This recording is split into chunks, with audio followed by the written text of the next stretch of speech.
अन्न व औषध प्रशासन मंत्री नरहरी झिरवाळ यांनी अन्न आणि औषध प्रशासनातील रिक्त पदं लवकरच भरण्याची घोषणा केली आहे। विभागात 1271 पदांची मंजूर संख्या आहे। सध्या MPSC मार्फत 190 पदं भरली जाणार आहेत। लवकरच उर्वरित पदं देखील भरली जाणार असल्याचं त्यांनी सांगितलं आहे।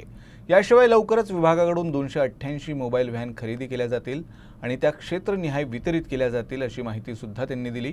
झिरवाळ शुक्रवारी नागपूरच्या दौऱ्यावर होते। दरम्यान पत्रकारांशी बोलताना त्यांनी ही माहिती दिली। जे काही इथं पदं जे आहेत महाराष्ट्रभर सगळी या खात्यात पदं 60% भरलेली आहेत, 40% पदं रिक्त आहेत आणि त्याच्यातून काम जे पाहिजे ते एवढं होत नाही। पण आहे त्या लोकांनी जे काम उभं केलं आहे त्याचं एक आपल्याला आढावा घेता आला आणि भविष्यात त्या दृष्टीनं पुढचे प्रयत्न मनुष्यबळाचे करण्याचा विचार त्या ठिकाणी करतो आहे। तसंच या ठिकाणी राज्यात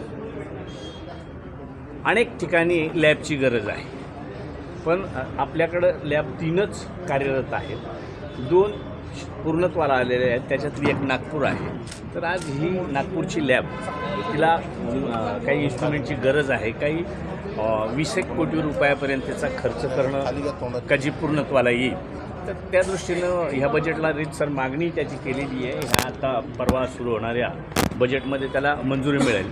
परंतु जे आता एकूण अंदाज जो लावला तो अमरावती आणि नागपूरचा विचार करता बाकीच्या ठिकाणी हीच परिस्थिती गृहीत धरून आम्ही मुख्यमंत्री, दोन्ही उपमुख्यमंत्री यांच्यासोबत आता ह्याच अधिवेशनमध्ये बैठक लावून ह्या खात्याची ज्या पद्धतीनं महत्त्व आहे, परंतु त्याच्याकडचं दुर्लक्ष मी म्हणणार नाही, परंतु आजपर्यंत त्याच्यावर ज्या पद्धतीनं लक्ष द्यायला पाहिजे होतं ते दिलं गेलं असंही म्हणणार नाही, परंतु जास्तीचं लक्ष देण्याची गरज आहे।